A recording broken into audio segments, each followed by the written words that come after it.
I'm Eliane of Parenting for Wholeness, and this video might be for you if, like I used to, and like a lot of the women that I work with, you find that you really struggle in life. You don't seem to be able to function like most other people do, and you're not quite sure why. Or maybe you do know already, and it does connect to the three things that I'm going to talk about on this video. So what I have come to find out over the years, over the decades of working on healing myself after having figured out how to parent my daughters so that they could really thrive and be free of all the inner crap that I was caught in, all my issues with depression that I'd had since I was 10 years old. Over time, I have come to realize that there are three very specific kind of conditions that I have or that I went through. And interestingly, even though I wasn't talking about them at first, I've realized that the majority of the women who have chosen to work with me over the years also shared those same three. And many of us, it took us years and decades to even identify them. So really, my purpose here is to educate women about these three conditions and what you can expect your life to look like if you have them, and how to recover from them.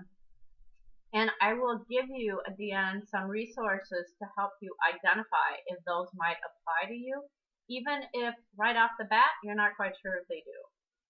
So here is what I have come to identify was the source of my struggles in life up until just a few months ago, when I feel like I've finally been able to heal the foundation of it anyway. I mean, I know I'm going to keep healing and uncovering things, but I feel like I'm able to now function in my life and in relationships in a way that I never have before. And I have a quality of, let's say, inner peace and like a sense of really alignment and living in integrity with myself that I didn't have even 6 months ago.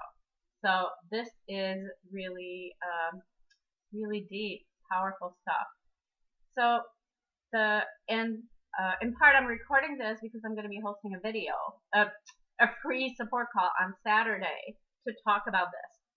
So what I have found were the three things that have really affected me were experienced childhood trauma, which for some women, they resonate more with the childhood emotional neglect, which can have very similar effects, narcissistic or emotional abuse, and being highly sensitive, being an HSP, if you've become familiar with this terminology.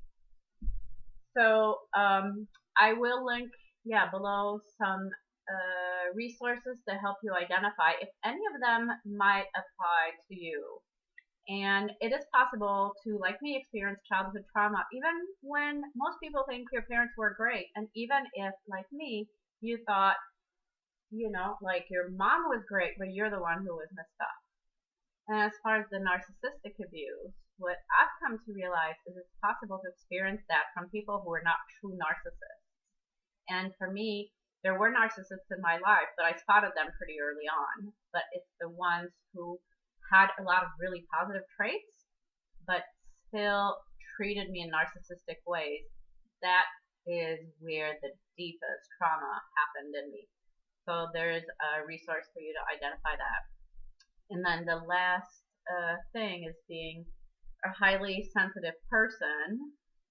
So again, there's a link for you to identify that. And in particular, look, there's one too on when you're the difference between introverts and extroverts in terms of HSPs, because many extroverts, like I'm one of them, we don't have some of the traits of HSPs, like being shy or being uncomfortable in group settings, but we can still have an equally as sensitive nervous system, which is what makes us highly sensitive people.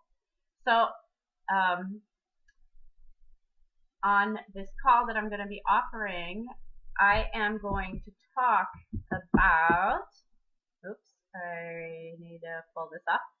Okay, so there are four main things that I'm going to talk about on this call. So first of all, you're just going to receive a lot of empathy from me because it's a bitch of a journey to be on, and most people don't understand you, don't understand it. You likely don't even understand it, and it sucks.